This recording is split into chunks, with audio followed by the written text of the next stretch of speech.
When I think back to my earliest memories, they never come as clear stories, more like fragments, little snapshots scattered in my mind. Some are bright and warm, the scent of Christmas cookies, the glow of the tree when I still believed in Santa. Others are strange, detached from time, and impossible to place. Like the time I sat in my father's lap in our wood-paneled living room, pulling at his beard while he smiled down at me. Or when I found a trail of ants in the backyard and followed them all the way to their hill, alone and fascinated. Some memories feel like dreams, but I know they happened. I don't know how I know, just that I do. And then there's that memory, the one I can't shake. I must have been 5 or 6, living in our old house in Oak Ridge, a quiet town in Massachusetts. My older brother Noah and I shared a room with a bunk bed. Noah had the top bunk, because he was older, obviously. That night, I woke up, but it was still pitch dark outside. Something felt wrong. The first thing I noticed was the smell. Rain. I could see it on the glass of the open window, tiny droplets shimmering in the light of the night lamp across the room. But I couldn't hear it. No patter, no drip, just silence. The air in the room was cold, the kind that sinks into your bones. The curtains moved gently, but there was no breeze. The silence was so deep, it almost hummed in my ears. I was lying on my side, my left arm dangling off the bed.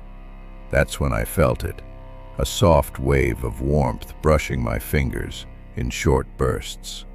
It took me a moment to recognize it for what it was, breathing. My eyes adjusted enough to see something shifting in the shadows, and then from under my bed, she slid out. The nightlight caught her hair first, long, pale blonde, almost white. She wore a thin white nightgown, the fabric clinging to her as if damp. For a moment, my tired mind told me it was my mother. I wasn't scared. Why would I be? What's Mommy doing under my bed, I thought. Maybe she dropped something. Maybe she was checking for monsters. The thought almost made me laugh. She lay on her back, her face still lost in shadow.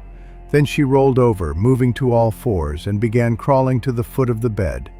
Every motion was unnaturally smooth, like a ribbon twisting in the wind, silent, fluid. Without a sound, she climbed the bunk ladder, disappearing into the darkness where my brother slept. I remember closing my eyes, not out of fear, but because sleep was pulling me under again. The next morning at breakfast, Noah told me about a weird dream. He said he dreamt of a woman who lived under the floor. She came out at night to play in the rain, and when her clothes got wet, she went back inside and whispered to anyone sleeping nearby. He laughed about it, but the way he described her, the hair, the gown, made my skin crawl. It was exactly what I'd seen. Noah kept dreaming about her. At least once a week, he'd wake up telling me about the floor lady. Sometimes she whispered to him. Sometimes she just watched. It went on until we moved out of that house 2 years later. Our new home was bigger, brighter. My parents were excited. I tried to be. That first night, Noah and I were in our new room, the bunk bed set up just like before. I fell asleep fast. Sometime in the middle of the night, I woke to a soft thud. I looked up. Noah's bed, the top bunk, was empty. My heart skipped. I slid out of bed and found him lying on the floor.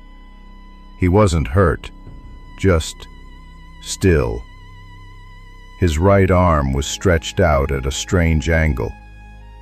That's when I saw it. A thin, jagged crack in the wooden floorboards. It hadn't been there before, and part of Noah's arm was inside it.